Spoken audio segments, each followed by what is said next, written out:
And let us say hello to the man who'll be fighting for the UFC bantamweight title probably by the end of the year. The great Cory Sandhagen is here. Hello, Cory. How are you? Yo, what's up, Ariel? How are you? Where are you coming to us from? Usually it's from the spot with your wedding thing in the back. Where's this spot? Oh no, this is my backyard. It's really nice outside, so Oh my I'm gosh. getting some sun. I'm very jealous. It's awful out here in New York, so I'm very jealous. I got a question from someone. We were answering some questions, so I want you to give this young man some advice, okay?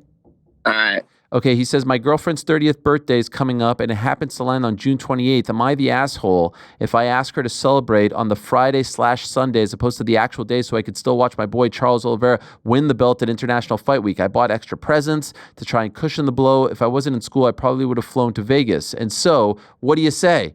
It's your girlfriend's birthday. Your favorite fighter's fighting.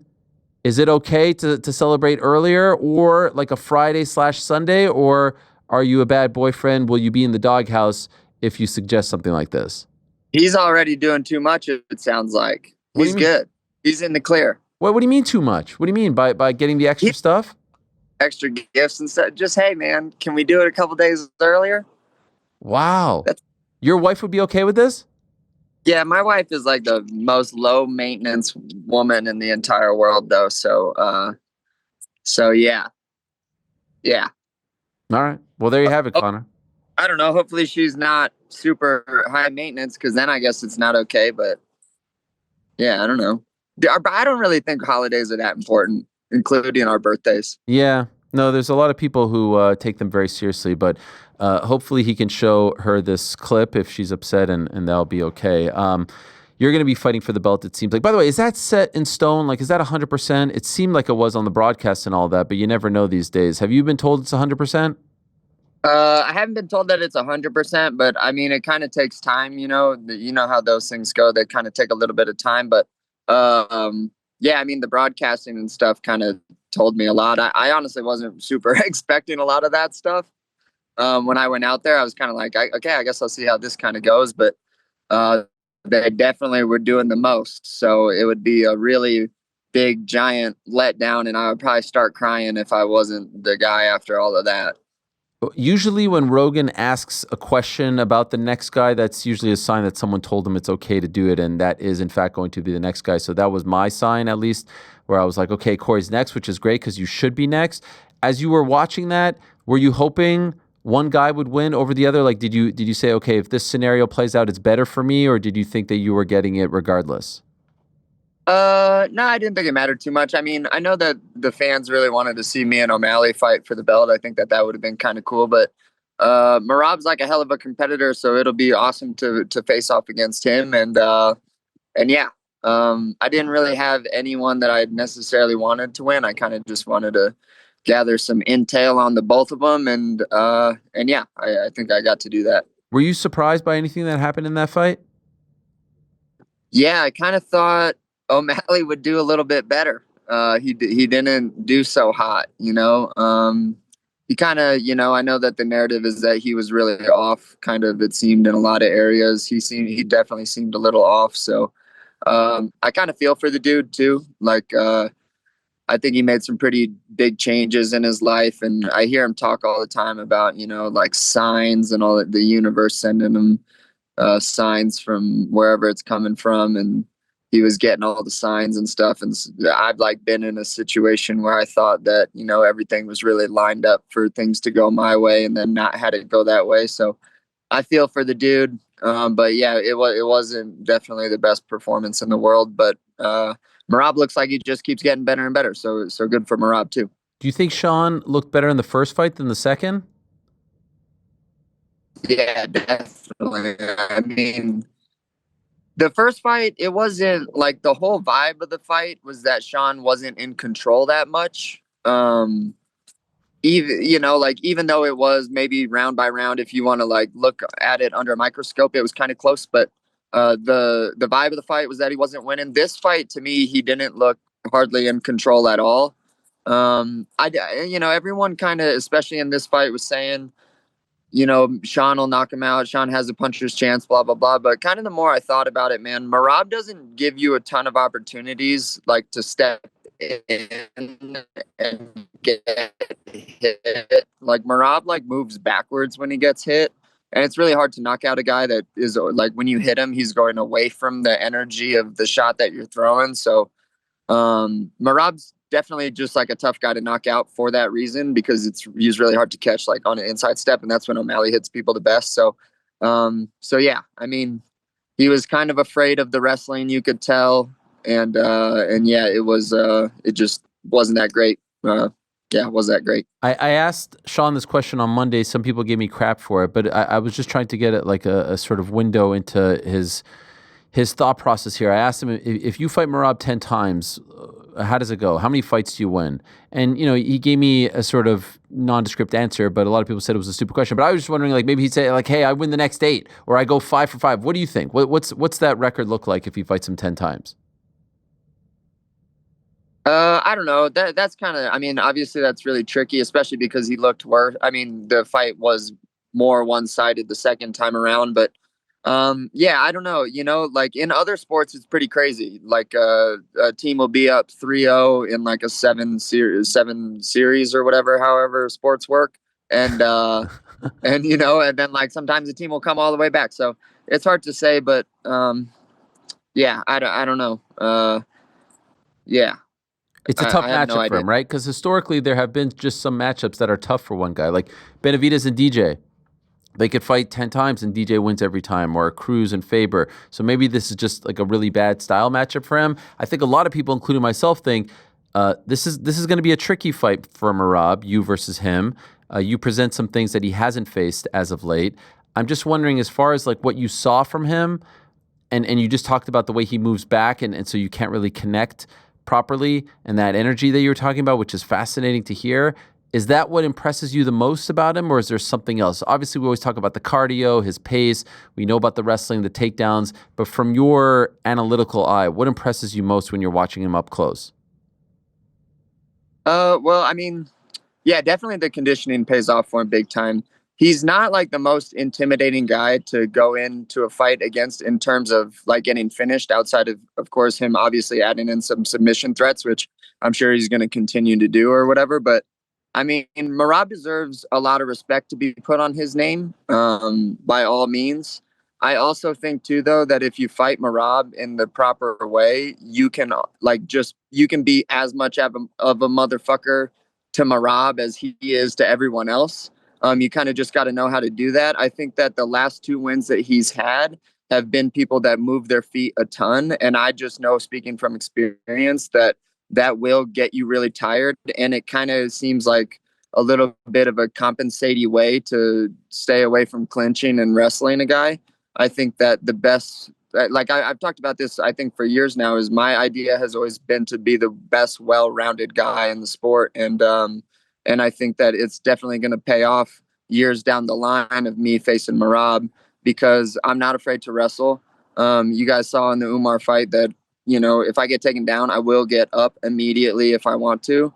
And that's just a pain in the ass to fight. And then not to mention that Merab makes a lot of wide movements with his hands. He's pretty darty and looks like fidgety and difficult to hit or whatever, but he makes a lot of mistakes with his hands, and knocking him out is hard because he moves backwards a lot. Obviously wrestling him is going to be difficult. So I kind of plan on just like masterclass in Merab. Wow. I just have to out MMA him everywhere and not be scared to wrestle with him or scared to get tired. Like that's like 101 in learning how to fight a wrestler is, if you're scared to get tired, you're going to lose. And Umar did not do that, but Sean, I think was a little bit afraid to get tired in that one. And I think that kind of works in the inverse a lot of the times, because then you just start moving your feet a lot more, and that actually makes you more tired in the long run anyway. So yeah, so there's a lot there, man. But yeah, I'm excited to face the challenge. Much has been made of the winning streak. Who do you think has fought him the best, the toughest in this stretch? I think Umar fought him really tough. I don't know, man. It's really hard because Merab's definitely, he's got some good coaches, you could tell too. Like every single time, like the way some area that he could have done better, he comes back and does better in. Like Sean doesn't get up by turning away, he gets up by turning in. So I mean, him getting finished by a front headlock is not like, or some front headlock choke isn't like a surprise. That's just something that his team was like, hey, he's going to definitely try to get up this way again, because it's kind of like a jiu-jitsu-y way of getting up. And I know that Sean trains with a lot of jiu-jitsu guys and not as many wrestler guys. So, yeah, so that was really smart on his team's part. And, but yeah, I think that I definitely present the most well-roundedness, and also just, like, kind of, I feel like can like morph my style into whatever it needs to be in order to beat the guy that it needs to be. So, so yeah. I saw you in the back talking to him when he was doing some of the media. What did you say to him? I just said congrats and that I'm happy for him. I honestly do get really happy for a lot of these guys when they win. I mean, it just kind of makes me imagine how much fun it looks like, and it's really inspiring, you know, when you see someone just do so well, because I just want to be that guy, you know, like, I was in Maui all week last week on my honeymoon, and I just like ran a lot because I was like, oh, if Merab runs, then I better run. And so, you know, I kind of learned from all of these guys too. And yeah, I just wanted to just show them love, man. I don't really care to be like an asshole and a douche and stuff like that. That's not really my way of doing stuff. So yeah, I was just showing him love. Do you have any kind of like previous history with him? Train together, hang out, like any type of relationship with him? I seen him at some stuff before, but no, we've not had like a extensive conversation, but we have like good rapport. We're always really nice to each other. I called him out like a few years ago, I think. And Merab he's like a good competitor. You can kind of, he just gets it, you know, he gets what we're doing. And as long as we don't cross any lines with anything, I think that we're all good. But yeah, Merab's a cool ass dude. Like I always get along with Merab. Who's got better social media, you or him? I'm running out of ideas, but Oh, no way. I don't believe that for a second. You had that great one with this one. I love this one. This was great. How long does this take to put together? Not that long. All I do, I'm like an idea machine, dude. Like, people have hobbies or whatever. I spend most of my like days inside of my head, just thinking of like, really, it's like an inside joke amongst me and all of the guys on the team. I'll just be like, hey, got a new good idea, and then they'll just look at me like I'm stupid, like always. But I do got a couple of really good ones coming up, so maybe those ones will be funny. The video that we just played is you talking to like a troll or just an annoying fan, and like, hey, you don't deserve a title shot. There was another one that came out of Kamaru Usman trying to teach you how to trash talk. This one here, this is great shit, man. This is all you. Yeah, that's all me. Yeah, like, I mean, you know, I like writing, so I kind of put like my writing stuff to the I guess in a way that is actually helpful instead of me just writing stories for myself. But yeah, this was a good one. This one I really liked it, and me and my camera guy are getting better at understanding what looks good and what doesn't, and like how do I look like not an idiot while trying to act. So yeah, a lot of it is trying to get me to not look super stupid. Do you want to try and act? Do you actually want? I've seen you do some stuff with Oscar Willis of the Mac Life. You've got chops. You've got chops. Would you like to try to do this outside of the YouTube skits? No. I can be like really dry. Yeah. But I can't play like dude.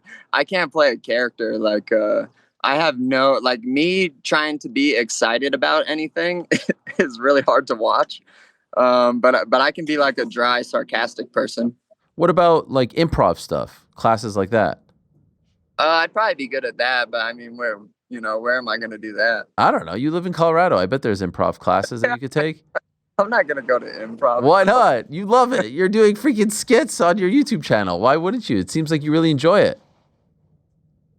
Dude, I don't want to embarrass myself like that. The problem with me, dude, is like, I have these things that I would actually probably explore if I wasn't who I am and just going to get shit on for it. Like, I don't want to be the rapper that's trying to hit pads, you know, and then like have like a video of me trying to do something outside my wheelhouse and then just look like real dumb thinking that I look all awesome. So gonna just stay in my wheelhouse for all that. Are you saying though that you do want to rap? I think I'd be a pretty good rapper. Wow, really? Wow, I didn't know that. Could we get something like just a few bars? Yeah. No. Nope. Have you written your own rap songs, or you rap other people's songs? Ariel, I don't rap, dude. What? I don't fucking rap, bro. I feel like you have it. I could see it. You're like that guy. What was he? Little Dicky. You know that guy? Yeah, I know Little Dicky. You have his vibe. I maybe do have a little bit of a Little Dicky vibe. I got a little dick too, so yeah. I like to talk about it in all my skits. If you want to check out some of my skits, I love talking about how tiny my wiener. Oh my gosh, this is tremendous. By the way, did you delay your honeymoon to go to 316? Yeah, my wife wasn't too pumped about that, but yeah, we had to move everything, but it was my responsibility to change all of the flights and all the hotels and all of that stuff. Oh no. Yeah, I mean, I told her I had to be there. That was it. We literally booked everything probably a week before everything got announced, and then I was like, "Hey, we got to change this." So yeah. By the way, here I am asking you about the guy and his girlfriend's birthday. You literally changed your honeymoon to be in attendance. So I mean, that should say enough about your wife. But great call, by the way, because I always feel like if you just sort of sit there, they're gonna address you. There's gonna be a moment like you kind of have to be there. So I would imagine she kind of understood after getting over the annoyance of it all. Yeah, she understood. Yeah, I mean, Maui was great too. She had a really good time. I'm not. I realized I'm like a 3 or 4 day vacation guy. Anything past that, Oh I wow. kind of get sick of asking. So what are we doing today? Like that gets pretty old to ask after a few days. But yeah, it was pretty cool. I had never taken probably more than 3 or 4 days off of training or been in the gym for a really long time. So that was kind of interesting. But yeah, I'm kind of excited to be back and working out and getting better and getting ready for this big fight. Did you do any martial arts training there or just the running? I just lifted and ran, splashed around in the waves a little bit. I'm a big body surfer guy, so yeah. You know what the headline's going to be now? Cory Sandhagen not taking training for his first title fight. Seriously, blah blah blah blah blah. That's it. That's the hook. Yeah, I actually don't read comments anymore, which helps out a lot. And then I also I only go on Instagram once a day, and it's mostly just to like reply to messages and stuff. So I actually, for about 7, 8, or 9 months, I kind of quit doing a lot of stuff. So it was like since November, I kind of similar to what O'Malley, I guess, had going on, where I just kind of had like a little anxiety, and I was like, dude, what's going on? I'm like, fine. So I quit a bunch of bad habits. I didn't quit masturbating like him, but yeah. By the way, so do you just do like, okay, 1 p.m. I'm going to go on, and you are not allowed to go back on for the rest of the day for 24 hours? Pretty much, yeah. Wow. Unless I gotta like post my own thing, but then I kind of ask my agency to do it for me. But yeah, it's just kind of like a lot healthier. I feel like also I can be a lot more myself when I know I'm not gonna know people's opinions on how I'm being. So that's pretty fun to do, like I don't really want the internet correcting my personality at all. Like that's kind of my responsibility, not a bunch of people who don't really even care about me. So yeah, that's kind of it's been a lot more helpful. I think that's why the skits are good now too, is because I'm like actually trying to do what I think is funny and not just like pander to people. So Yeah. so I just wanted to ask you about a couple other things in the division. We just found out officially that Jan's going to fight Marcus McGee. We knew this for a while, but it was officially announced today. Do you think McGee could win that fight? I think he could do pretty well. Yeah, that one might be a little bit interesting. McGee's kind of a really defensively oriented guy. He kind of has that MMA lab style, the kind of Batista O'Malley type of style, a lot of switching stances, feints, straight punches, a lot of movement. So, I mean, he's definitely going to do that against Jan, who's kind of like sits into the floor and marches people down a lot. So, I mean, I think that he's going to be on his bike a lot. Jan will do a good job chasing him. I don't really foresee a ton of wrestling, but I think more than anything, McGee might be a little bit too green to fight a guy like Jan, just being that Jan like builds as the round goes, and if you're not used to that can be kind of a difficult thing to deal with. So I mean, he has everyone always has a chance, but I think it's pretty early to fight a guy as good as Jan. You were there in attendance. What about Patchy Mix? Were you as blown away as everyone else by that performance?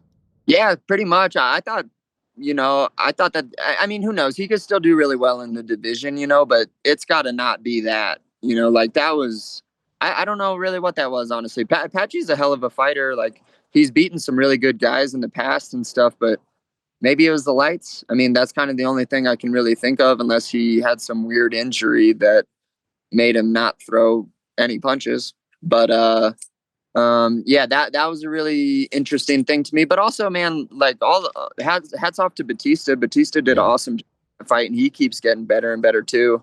I think that Batista kind of got like grouped into that people of like, hey, let's all hate this guy, and that kind of sucks for him. But I thought that Batista looked really good in that fight, and Patchy's footwork just wasn't as good as Batista's, and Batista just dominated that area. Is it true that you made over $2 million on OnlyFans?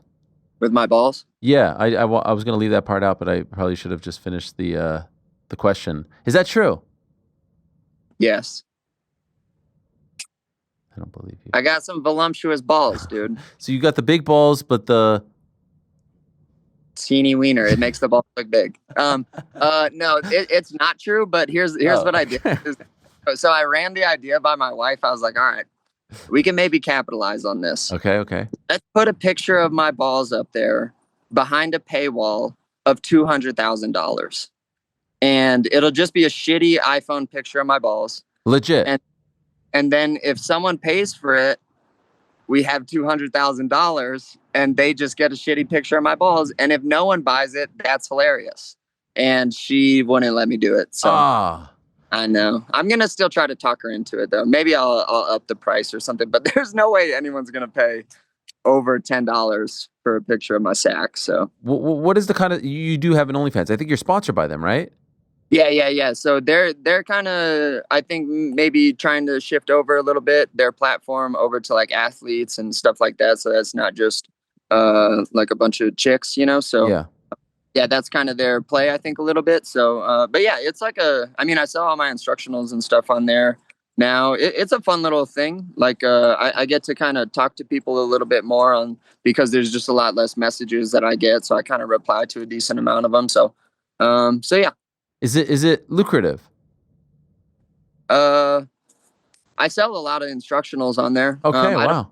I don't sell them for a ton, just because kind of the OnlyFans sponsorship kind of makes up for a good chunk of that from what I was making from before. But I sell. People buy a lot of instructionals. If you're a fighter out there and you kind of want to just set up like a way to make some extra cash every month, OnlyFans or not OnlyFans, setting up like instructionals is a really good idea if you're comfortable with putting like your information out there. And I do have to give a shout out to the website, CorySandhagen.com. Our own GC purchased a hoodie and said he got it within days. That's my mom. Your mom is killing it. Yeah, she's on top of it. The stuff is beautiful. Do you design all that? No, I come up with some of the ideas, but pretty much I just rip off an idea and then just say, hey, can you just have this say Sandman? I just do that. So, yeah. It's brilliant. So and she's personally packing it all up and shipping it off.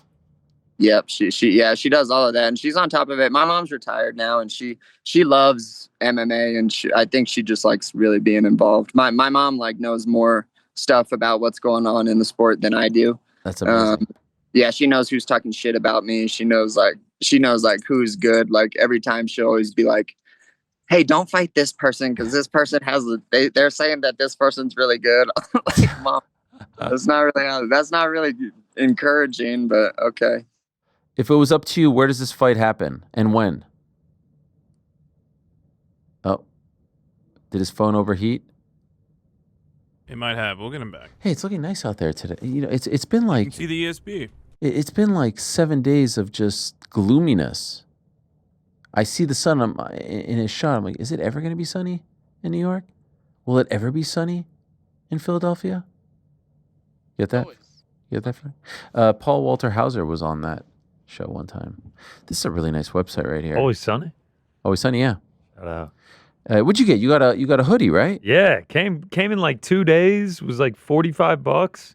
Good quality. One of the few times that great, you man. haven't worn the merch when a guest has been on the program. All right, so I actually remembered like on the train on the way there, but like you mentioned with the weather, I know it's been gloomy, but it hasn't been cold. Yeah, it's like humid and kind of gross. And the hoodie's thick, man. It's gonna keep me warm in the winter. Okay. But yeah, if we pull up the merch right here, yeah, the bottom right one is the one that That's I got. the one. Yeah, the tan one, and then on the front is like the face logo. I like those ones at the top there, like number 2 and 3. Oh, like the national park one. Yeah. Yeah, shout out, man. He's creative with it, and I love that he does his own thing. The hat is nice. That's nice, man. Shout out to the Sandman. It's good merch. It's good merch. No, I mean it's great. I love that fighters do this now, and he's doing the YouTube channel, obviously the Instagram skits, very much like Phil Rowe in that regard. He's got the merch. He's got the OnlyFans. The guy's everywhere. He's really come into his own. Skits are killing it. Skits I are watched the great. entire Usman one. It was great. Who's the best skit maker in the UFC right now? I don't know. Him versus Merab might be pound for pound. Phil one Rowe's and pretty two. damn entertaining. Phil Rowe is also good. Yeah. Yes. He also makes his own music. Music videos.